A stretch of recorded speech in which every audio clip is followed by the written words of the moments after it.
თბილისის საქალაქო სასამართლოში აქციებზე დაკავებულთა სასამართლო პროცესები გრძელდება. ცოტა ხნის წინ აქციის მონაწილე გივი ჯვარშეიშვილი, რომელსაც შინაგან საქმეთა სამინისტრო პოლიციის დაუმორჩილებლობას ედავებოდა, მოსამართლემ ადმინისტრაციულ სამართალ დარმღვევად ცნოდა 1200 ლარიანი ჯარიმა შეუფარდა. თავად ჯვარშეიშვილმა სასამართლოს ხდომაზე შინაგან საქმეთა სამინისტროს თანამშრომლების მხრიდან მასზე განხორციელებულ ფიზიკურ ძალადობაზე ისაუბრა.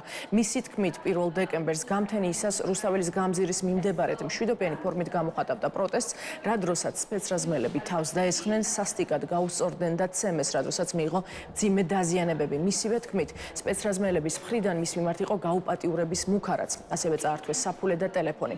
როგორც ჯვარშეიშვილი ამბობს, დაკავების მანქანიდან საკაცით სასწრაფო დახმარების მანქანაში გადაიყვანეს, რადგან გადაადგილება აღარ შეეძლო.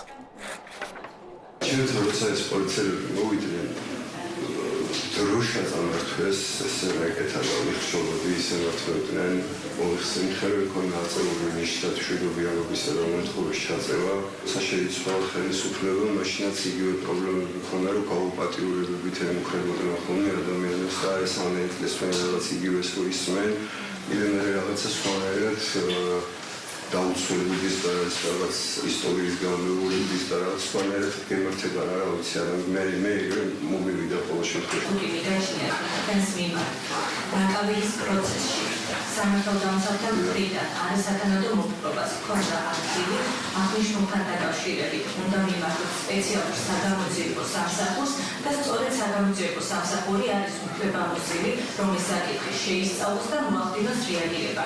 ამ დავის ფარგლებში სასამართლო ამ საკითხთან დაკავშირებით რეაგირებას ვერ მოახდენს. ამის უფლებამოსილება არ გააჩნია სასამართლოს. აქციაზე მყოფი მოქალაქეების მხრიდან პოლიციელების მისამართი ხდებოდა სხვადასხვა სახის პიროტექნიკის გამოყენება, ხმების სროლა, სხვადასხვა ტიპის ოპერების სროლა და გარკვეული პირები იღებდნენ დაზიანებას. აქედან გამომდინარე, შინაგან საქმეთა სამინისტრო იყო ვალდებული და უფლებამოსილი, რომ გამოეტანებინა აღნიშნულ აქციაზე სპეციალური საშუალებები. მოცემულ შემთხვევაში მოგეხსენება ბატონი განხორციელდა ღამის 1 დეკემბრის 3 საათსა და 20 წუთზე, რაც იმის მიმანიშნებელია, რომ ბატონი გივი რამდენიმე საათის განმავლობაში არ ტოვებდა პარლამენტის მიმდებარე ტერიტორიას, მას ჰქონდა გონიულива და აღნიშნული ტერიტორიის დატოვების ხუცა, ვინაიდან ბუნებრივია მოქალაქეთა ნაწილი დაემორჩილა ჩვენ მოთხოვნა და დატოვების ტერიტორია, ნაწილი მოქალაქეების მას განაგრძობდა ადვოკატის დაავადებულ აქციაში მონაწილეობას და სწორედ ამას ვედავებით მას და ეს არის საფუძვლად მისი ადმინისტრაციული წესით დაკავება.